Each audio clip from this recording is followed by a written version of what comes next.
Happy Thursday, everybody. So I'm here, just had a full day in clinic today. So I'm Sadie Jane, for those of you that don't know me, and I'm an MSK Podiatrist based in Glasgow and also a physical therapist and Pilates teacher.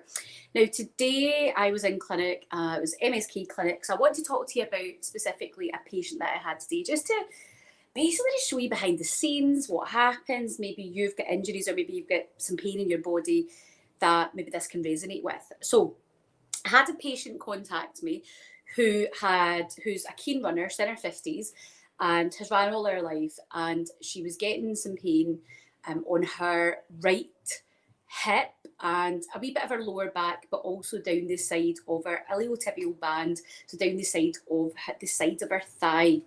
And she had in the past, prior to myself, had some issues with her feet, had bespoke custom-made orthotics made, actually, not by myself. And she was coming in today because she was finding that she was getting some pain in her body, primarily in her hip, but she was also now getting a little bit of kind of pain in her feet as well. And she was wanting to know, is this all related? She'd, done the Googles, been on and looked at stuff, and kind of was maybe just joining some of the dots. She's read some of my blogs, saw some of my videos, so she just wanted me to have a look at her and point her in the right direction. So that's what I did. So what we did today with this particular patient was took a thorough history, right? I needed to find out what was going on, and from there be in a better position to best help her. Now, when she took her shoes off, what I noticed immediately, right, I know some of you might be grossed out about feet, right, so I'm not going to show you feet, don't worry, but what I noticed was that her right foot looked different to her left foot. Now, not like obscenely different, but it looked different. Essentially, she had a unilateral presentation of her hallux, right? So I've got my foot here, so our big toe, basically. So this is a skeleton. Now, on her foot, her big toe on her right side looked different. Right, now that's quite important for me. So I noticed that. So that was the first thing. And she'd been booked in for a biomechanics assessment. And I'd asked her to bring in her old running shoes, a pair of her old shoes, and her current running shoes. And I'll tell you why in a minute. But essentially, just eyeballing her feet, that was the first thing I did, just looking at her. Her right foot was different to her left foot. And what was different, it wasn't massive, right? And probably any normal person, wouldn't even notice it. But what we had was her right foot at the side of her right big toe, right, this bone here, she had, it was more prominent, right? She had more calcification at that. So that was the first thing. And she had a slight start of a hallux valgus of a bunion, effectively, right? So this toe starting to deviate over here. Now, it wasn't massive. I wouldn't even call it a bunion. It wasn't. It was just she had this calcification starting here. So there was more bony prominence, right? And your bones do that just with Wolff's Law, where there's extra force, the bone will develop. Your bone is living and always changing. It's not a dead thing. So she had this extra bony prominence, and she had a slight hallux valgus, right, a slight bunion deformity. So that was the first thing, but she only had this in her right foot, and that was quite important. And that's important for me as a clinician, that she had this unilateral presentation. So immediately that was making me think, okay, what are my next tests going to be? Now, she was coming in for a biomechanics assessment. Her main pain point was her hip, her iliotibial band, and was getting a bit of foot pain. Now, the point of her foot that was sore was this point here. So the inside bit of her foot, this part of the bone here. Now, this is the calcaneus, the tuberosity of the calcaneus, and this is the insertion point of the plantar fascia. So on palpation of this, so I immediately went there because I wanted to rule that out. It's a very quick, crude test. So on palpation of that, yeah, she nearly kicked me in the face. So there was pain. So it's telling me that tissue is aggravated. So another key point there. So this led me to look at, because of that unilateral presentation on the right side, I immediately needed to rule out a leg length discrepancy, which we did. So we looked at her lying down. I assessed her leg length, basically measured her leg length, and we found that there was a not a massively significant leg length discrepancy. If I was seeing that patient from the NHS, we wouldn't really do anything for that because it wasn't significant, right? It wasn't significant, but there was enough there that she had started all of her life. She was adapting for that. On standing, on weight bearing, what her right foot was doing, so if you imagine what her right foot was doing, the inside part of her foot was rolling in more. So you might have heard overpronation. There's no such thing as overpronation, right? Pronation is not the devil. But what she had was her right foot posture, just on standing, sat more naturally in a pronated position. And that's quite a common thing when somebody's got a slight leg length discrepancy, because what they're doing is they're trying to basically balance, their body is trying to balance themselves out by dropping that medial arch down. So the inside part of her foot is just naturally kind of coming down, and that to try and balance it out. So that was a kind of easy find on my part, but quite significant for her. It's not, I wouldn't be diagnosing somebody with a leg length discrepancy easily. But again, it wasn't significant. It was her femur bone that is just slightly longer. So the bone, this bone is slightly longer on her right than it is on her left. But over her time, she's in her 50s, over 50 years of her ambulating on that, and also running where you have, I think it's like 6 times your body weight, 6 times the force goes through the tissues when you're running over walking, that's then going to have a compensatory effect. So this is the building up that reason of why she was getting this presentation. But we didn't stop there. So what we did from there was we did a gait analysis with her bare foot to see how her foot was functioning. And I also examined her old shoes and her new shoes. One, to see what she was wearing. Now, her shoes were great. She was wearing Brooks. And the Brooks that she's got, actually, I've got her old trainers with me. Hold on. So her old Brooks, which are great trainers, right? So she's already been picking a shoe like this, which is, we'll get back to, which is ideal for her. But one of the things that we were looking at was this kind of toe box area there, and I'll come back to that now. She's a keen runner. She wants to stay running, and she was frightened that I was going to tell her that she had to stop running.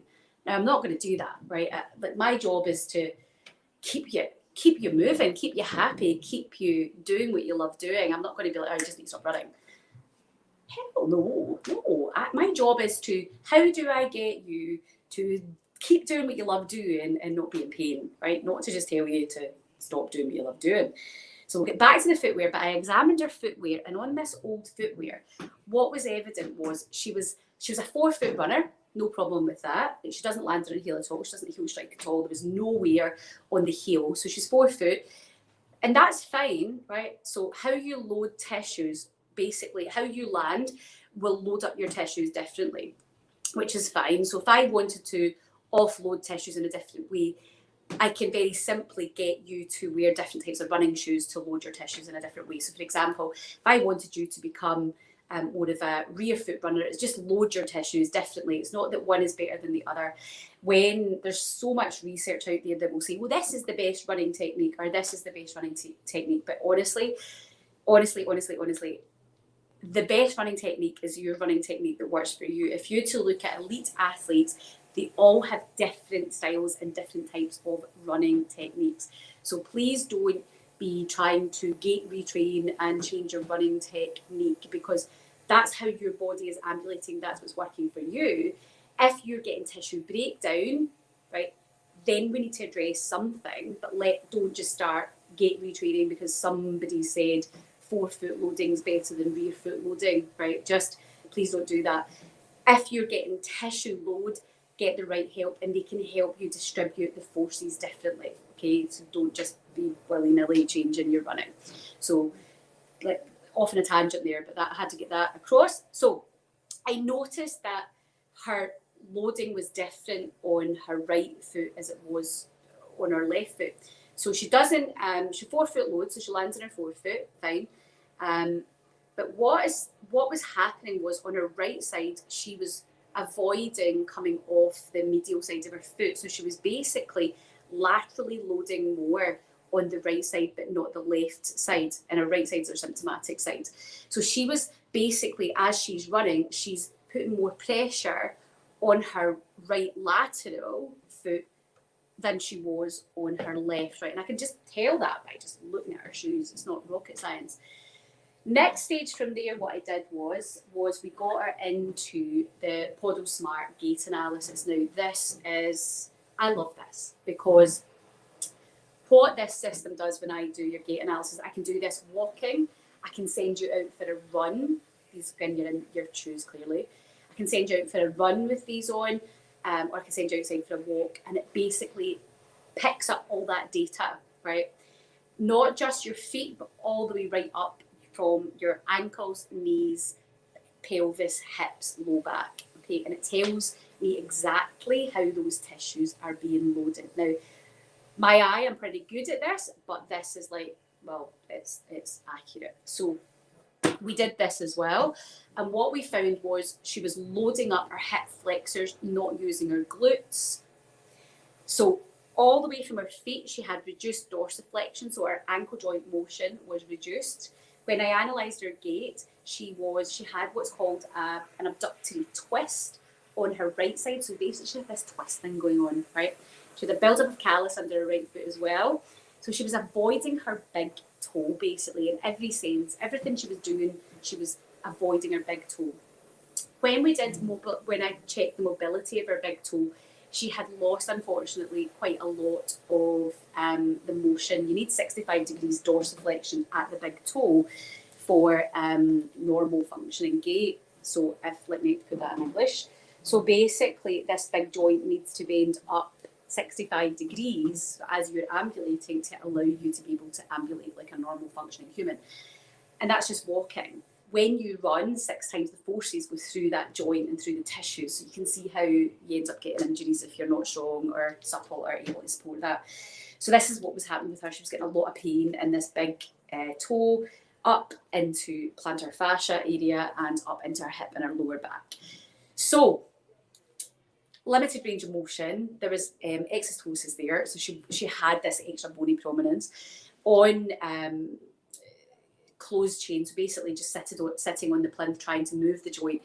I wasn't going to get any more movement out of it. Even after mobilizations and traction, it wasn't going anywhere.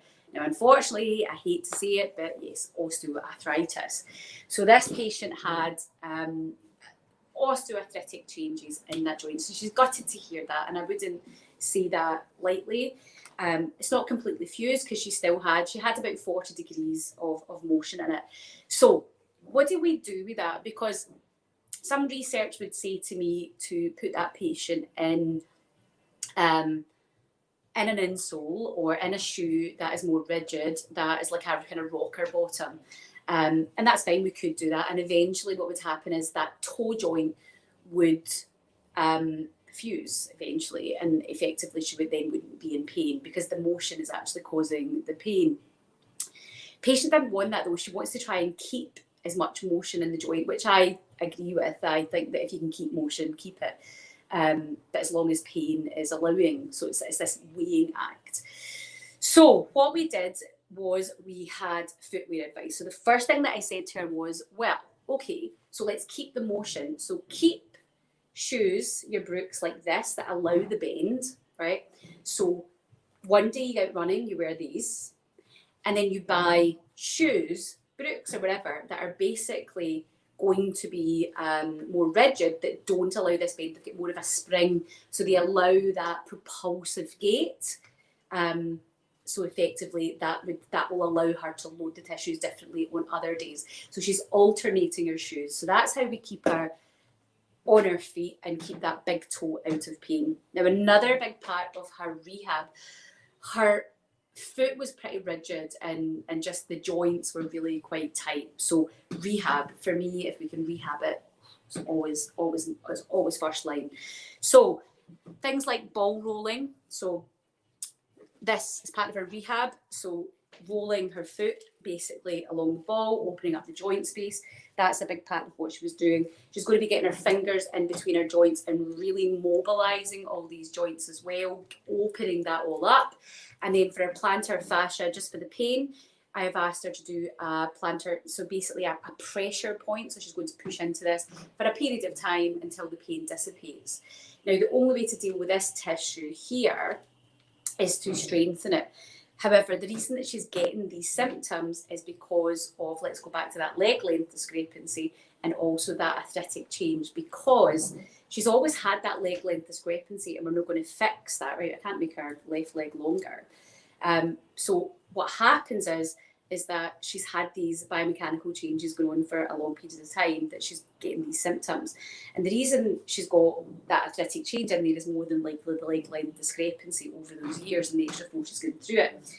Now, the reason that she's then getting the pain going up here is because this joint isn't working effectively, and she's staying in a pronated position longer than we would want. So she's in an extended pronated position in her running and in her walking. So what we have to do is strengthen this, but try not to basically annoy this, right? Because her going up and strengthening this and doing a lot of the stretching and the strengthening exercises, she's going to find that that joint's going to give her a lot of pain. So it's about managing that pain, but still strengthening up that tissue. But the reason this tissue is the way that it's given, or those symptoms, is because the windlass mechanism, this mechanism here isn't able to do that. So this whole function becomes dysfunctional. So effectively, when you run or when you walk, this big toe should go up, the arch should lift, and your tibia bone should rotate. But that wasn't happening for her. It's not going to happen because we're not going to improve that function. However, her footwear can improve that function. So she can buy that more rigid shoe type and rocker type shoe for her, will help her with that. And that alternating of the shoes will help her still keep the mobility in that joint that she wants to keep.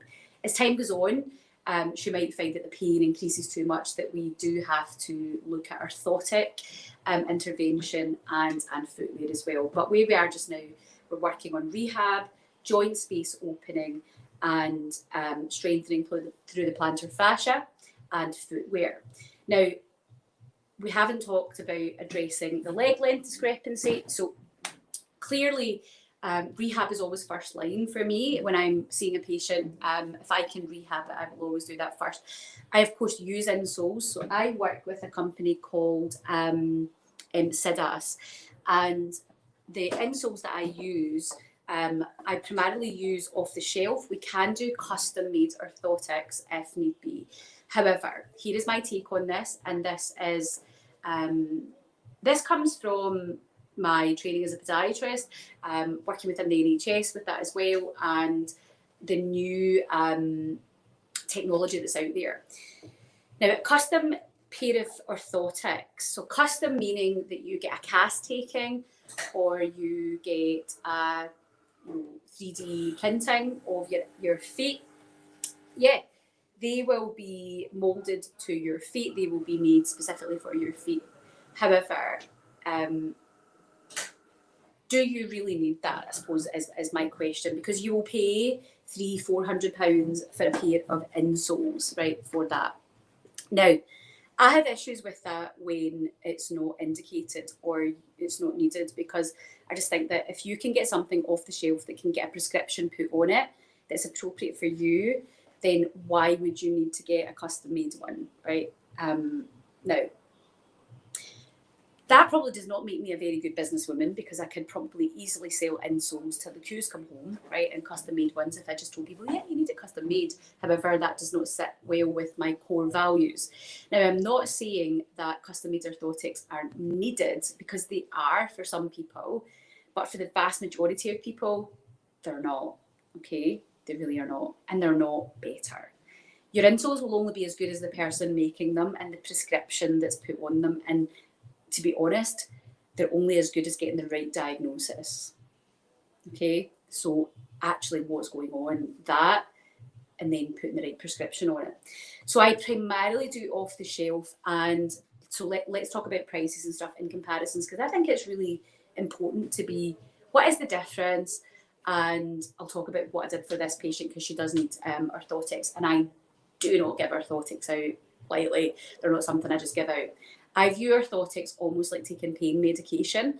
They may just help you for a short period of time, but you should be doing your rehab on top of that. Now, if you have a fixed deformity, something that cannot be fixed, then of course orthotics will be indicated, and there may be something that are in your long-term management. But for the majority of sports people, they are usually just getting you over a hump. They're usually getting you over an injury. They should not be needed forever, okay? Or it's like taking pain meds forever. If you can rehab your issue, you should be. But clearly not everybody can. Now, as I said, I work with Siddhas, and I love the 3 feet pathologic. These are basically insoles, and I've got a pack out. These are insoles where you don't just buy them off the shelf. These are prescription only, and essentially a prescription is added to them. So the insoles are basically customized. So for this patient, she's not getting these, and I'll tell you why. She doesn't need these. So whatever prescription you need would be then added to these. Now, your insoles, usually when you get a pair of insoles, they're going to need adjusted, right? They are. Like when I give this patient her insoles and we bring her back in for a fitting service, they may need some adjustment. I may need to grind some bits off them. I may need to add. It is every single person is unique, right? There isn't this. This is the perfect thing for that.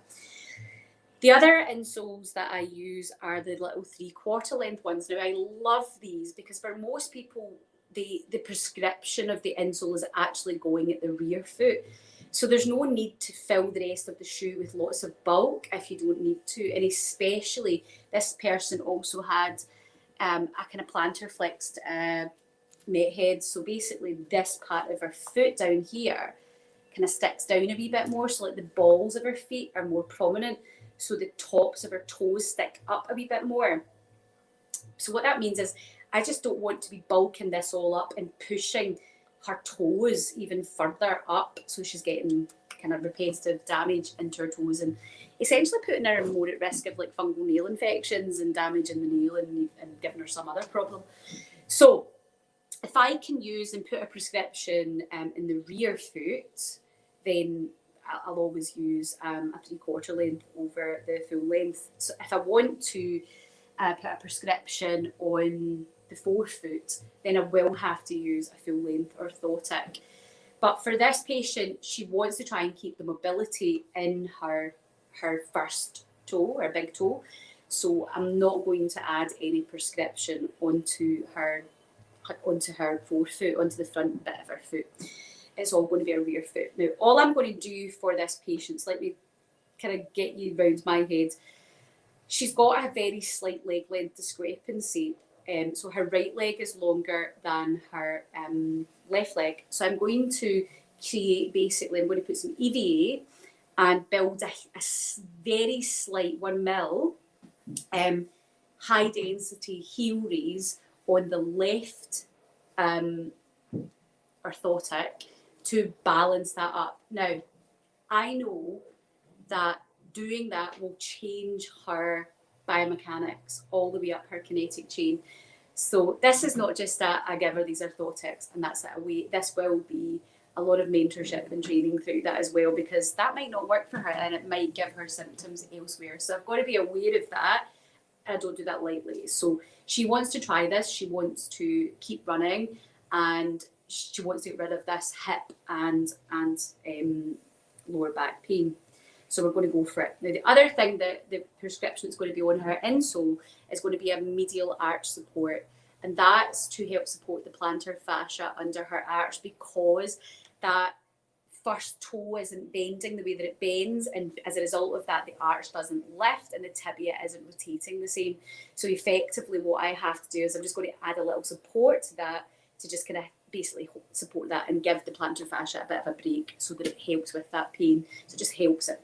So that's it. That's the only prescription I'm doing. Slight heel raise and a bit of medial arch support. And that will be high density. So the material that I use will be of high density because the forces going through that, I need that to support that. So if I put on some like spongy material, it's not gonna do anything because it's not dense enough. So it needs to be quite high density. Now, that's her orthotic prescription. As well as that, I also gave her little toe separators. So when she's doing her online rehab, because she'll get a rehab program emailed to her, I want her to wear these just to help with joint spacing and opening up the joint space around her forefoot, because it was very tight. So that's it. That was her. She's got a lot of rehab to do, and I should say that we are doing a lot of glute rehab with her. When we checked, her flexibility was great. There was no real flexibility issues in her hamstrings or her hips. Actually, she was excellent there. She had a little bit of reduced motion around her ankle joint, which we know again can change the forces and how the forces go up your kinetic chain. So we will be building up some ankle joint motion and stretching out through her gastroc and her soleus, so her calf muscles basically. So that will be part of it. But one of the big things that she had going on was our hip stability. She had no hip stability. Well, she had some, but not enough hip stability. So a big part of her rehab is going to be building up her hip stability and doing a lot of lateral movement with a Dynaband. So quite an interesting runner. She will be fine running, and these, hopefully the insoles and the rehab will just get her over that kind of initial hump of just going to have some coffee, of not being able to do the thing that keeps her sane, not keeping her on her feet. It's interesting that when she came in to see me, she was worried I was going to tell her to stop running. Oh, it's interesting. So I don't know why that is. I don't hate running, in case you think that I hate running. I don't. Running's great. And if you didn't know, I used to run Scottish running team when I was younger. Just love running. It takes a lot out of your body. So if you're not strong, you got to work. You can't just get out and run. You got to build it up, guys. So if you are having problems, and yes, as an MSK podiatrist, of course feet are my thing, but your feet affect your whole mechanics of your whole body. That's why I went away to study and do more biomechanics, because I knew my 20 years of teaching Pilates as a physical therapist, sports therapist, I just wanted to fully understand the complexity of feet. Feet are amazing. Okay, 33 joints, 26 bones. They are so important to your whole mechanics. This patient, as I said, came into me with lower back pain and lateral hip pain. Okay, her main complaint was not her feet. Her main annoyance was actually her lower back. But actually, where the issue originated, well, do you know what, I can't claim to know that's where it originated from, but she had so many other bits happening in her whole mechanics that she was wise enough to kind of look and book a biomechanics assessment so that we could actually look at her ambulating and running and moving to get a clearer picture of actually what's going on. So she left just being so happy. She was gutted that the osteoarthritic diagnosis was given. It sucks. It's a rubbish diagnosis to give anybody, but you have it. At least you have that. At least you know, and there's stuff we can do about it. We're never going to take it away. We're never going to completely fix it. She wanted to know a little bit about surgery. Would that help? Clearly, I gave the advice on that. And if you know me and you follow the stuff that I do, surgery is never first line and should only ever be done if you are in pain, and really bad pain, that you have executed and exhausted every other line prior to that. Surgery should be last on your list. So after we discussed that, she was like, oh god, yeah. And actually it wouldn't even improve her function for her type of presentation. If pain was really bad, the surgery would more than likely be arthrodesis. They would fuse the joint, and the joint will more than likely do that itself anyway. So no. So that's it. If you have any questions on anything, if you need any help if you're having any problems. I know that lots of people are out running just now, given that the gyms are all still closed. So please just hit me up. The first thing that I would ask you to do is if you're kind of struggling with lower back pain, hip pain, feet, knees, anything like that, biomechanics assessment is the way to go. Biomechanics assessment is £85 with me. It's not ridiculous. It is amazing value. And as part of that, you can, all of that stuff that we spoke about is included in that, her rehab program. The patient will have to pay for her insoles. Her insoles will cost her about £50. Okay, not 300. So it's not crazy. I will give you honest answers and diagnose, help you work it out. If you're the type of person that just wants to just give me a pair of insoles, SG, and let me go on my way, I'm not your person. Okay, I will always look to get to the root cause of the problem, and to rehab will always be the first line, always. If you need some help with orthotics, of course I'll prescribe you them, but they are never going to be, you're never going to come in here and see me. If something can be fixed and rehabbed, that's the route that I will take you. So if you just want to be a quick fix and just be given a set of insoles, do not book me, that I am not the person. So I will put the details with this video. If you're interested in biomechanics, if you need some help, please, if it's lower back, hip, even up at your shoulder. Actually, this patient was in today and she'd said, after I was speaking to her about her right side, and I spoke to her how that right side pain, a right side dysfunction in your firing pattern of your glutes and your hamstrings and your lower back can give you a left side presentation pain on your shoulder. She's like, God, she's like, I just thought this was just there. I just thought it's a bit of tension. She's like, my left shoulder always gives me a bit of jip. So I know that with this rehabilitation, it will help ease some of this pain in the shoulders. Now, there may be other stuff going on. I didn't assess her shoulders, but there may be other stuff going on with her posture, slipping and bone, that's contributing to that pain around her shoulders. But I know that when you have dysfunction with her firing pattern, as she did, that it's not unusual to get pain in the contralateral shoulder. So there you go. So if you want to see me, you know where I am. If you have any questions, please just let us know. I'm always happy to try and help, and I'll maybe see you all soon. I'm going to get out and enjoy this awesome weather. See you later.